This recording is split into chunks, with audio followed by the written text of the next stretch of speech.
My wife Lynn and I have been together for 6 years and married for 11 months. Our entire history together has been very normal, and never once have I noticed any weird behaviors or red flags. I can't stress enough how out of character this whole thing is for her. It started 2 months ago.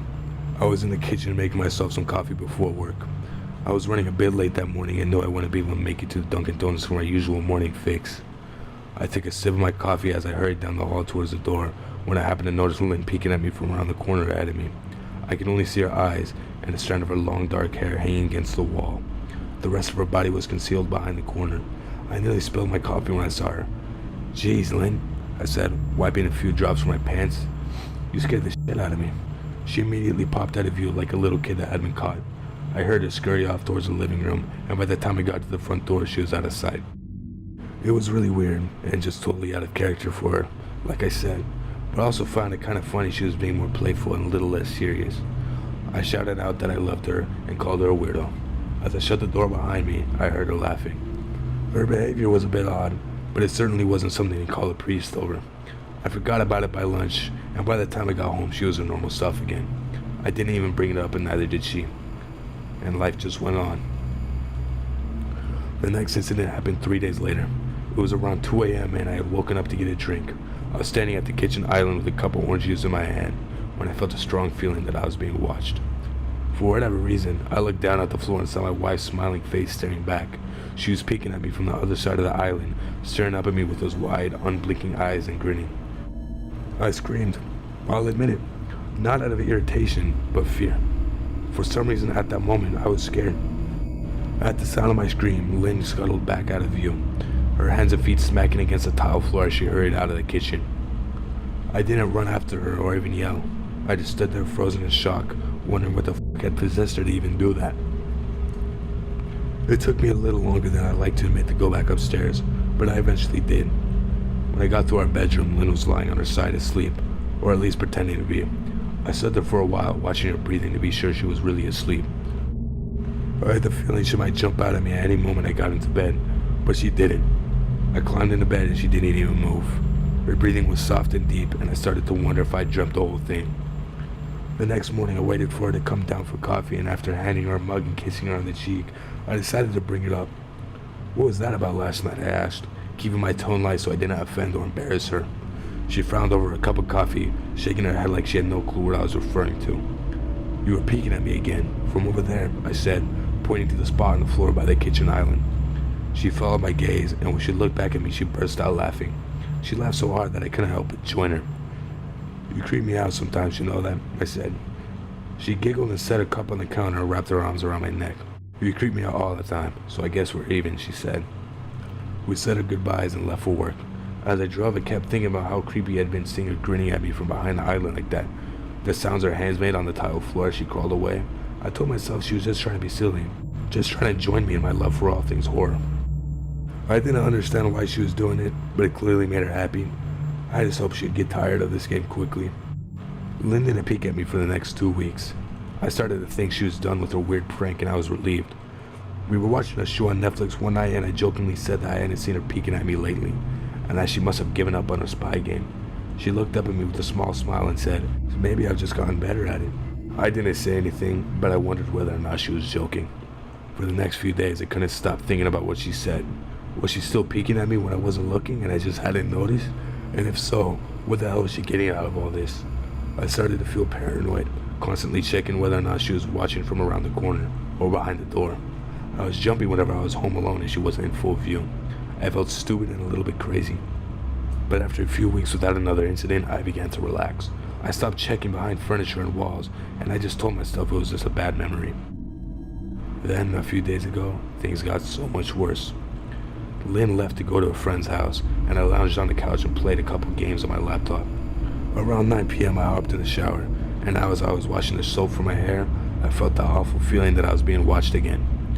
I slowly opened my eyes and almost had a heart attack. Lynn was peeking from behind the shower curtain, her entire head stretched into the shower, leaving just her body outside. Her long dark hair hung against the curtain, with the ends dripping. Her mouth hung open in a terrible grin, eyes wide and red, as if she hasn't blinked in a while. I screamed and jumped back against the wall. She didn't move, nor did her smile waver. Her makeup ran down her cheeks in 2 black streaks. She looked giddy and completely deranged. I was terrified. We stood like that for a few moments, neither of us saying a word. Finally, after what felt like forever, she slowly pulled her head back out of the shower, and I watched a blurry figure through the curtains as she moved back towards the bathroom door. A second later, the door slammed shut, hard enough to rattle the mirror. I screamed again and jumped out of the shower to lock the door. I stayed inside the bathroom for over an hour. Maybe I overreacted to some of you, but joke or not, I wasn't gonna put up with this crazy anymore. That's what I kept telling myself as I paced around in my bathroom, stopping to listen at the door every few minutes. Suddenly, I heard a muffled sound, and I pressed my ear up against the bathroom door, straining to listen. I couldn't hear anything, but I envisioned Lynn standing on the other side of the door, giggling at her joke. I felt a sudden surge of anger. I was beyond pissed at being made to feel scared of my own house, and being forced to hide in the bathroom for over an hour. All for what? Some joke? If it was a joke, it was an awful one. So what the f***, Lynn? I snapped. This is getting really annoying. I waited for her to apologize or to call me a jerk, but instead I heard a faint moan, so quiet I wondered if I heard it at all, and then just complete silence. Lynn, I called out, not able to hide the shakiness in my voice. I got no response. All I could hear was my own heavy breathing. I swear to God, just stop it, I yelled, pounding my fist on the door. I waited for her to cuss me out, something I'd expect from me talking to her like that. I never screamed at her before. But there was nothing, just the occasional drip from the shower head. I won't deny that I was scared, too afraid to open the damn door and face my own wife. I waited another 30 minutes or so, which feels like a fucking lifetime when you're scared. Finally, I decided I wasn't gonna put up with it anymore. So I got down on my knees and peered under the door. I almost expected to see her face peeking back at me, but thankfully it didn't. I could see straight down the hallway to the top of the stairs, but no Lynn. I didn't know if I should be happy about that or not. I looked for a few moments, waiting to see her head pop up or something like that, but it never came. I stood up, my hand hovering over the door, mentally prepared to open it. I slowly turned the lock with shaky fingers, and I was about to yank it open when I heard the sound that still makes me feel nauseous when I think about it. A moan, louder than before, but this time I was able to tell just where it was coming from. I turned my head to the closet door as if in slow motion. I locked eyes with my wife, who was peeking out from behind the slight gap. Her eyes were still wide as ever, and her mouth was hanging open in the most grotesque, gaping smile I'd ever seen. I didn't even scream. I was too scared for even that. Her hands were clasped to her chest, body trembling with sheer delight, as if she could barely contain her excitement. A short, raspy moan bubbled up from her throat, deep and raw, sending a shiver throughout my entire body. Somehow I found the ability to pull the bathroom door open and ran as fast as I could down the steps, snagging my keys and phone from the table in the living room before running outside to my car. I could hear her shrill laughter behind me, but I didn't hear it getting any closer. I didn't bother shutting the front door. I drove away from the house faster than I legally should have, shivering the entire time. And I drove straight to my brother Chris's house about 40 minutes away, ignoring any and every text I got. I didn't check my phone until I was safely parked in my brother's driveway. Lynn had called 4 times and sent a flurry of texts, all wondering where I'd gone and why I left like that. I threw my phone at the dash in a rage, furious about her nonchalant attitude. My brother and his wife were surprised to see me, especially dressed in just a pair of boxers, but told me to stay as long as I needed. Chris lent me some clothes and asked me what happened. I told him Lynn and I had gotten in a fight, but I didn't get into the details.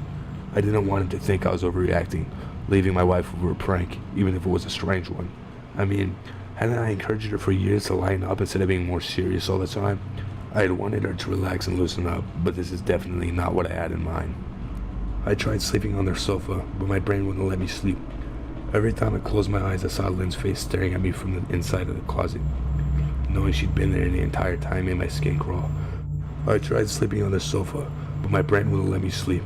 Every time I closed my eyes, I saw Lynn's face staring back at me from inside the closet. Knowing she'd been there the entire time made my skin crawl. She never left the fucking bathroom at all.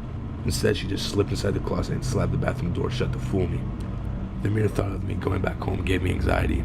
I tossed and turned, unable to sleep. Chris ended up giving me a sleeping pill, so I was able to get a little bit of rest.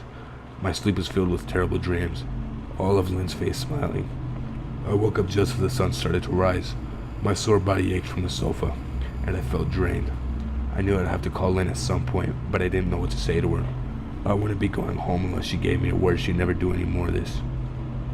I just wanted my wife back. Her normal, serious self never looked so good to me.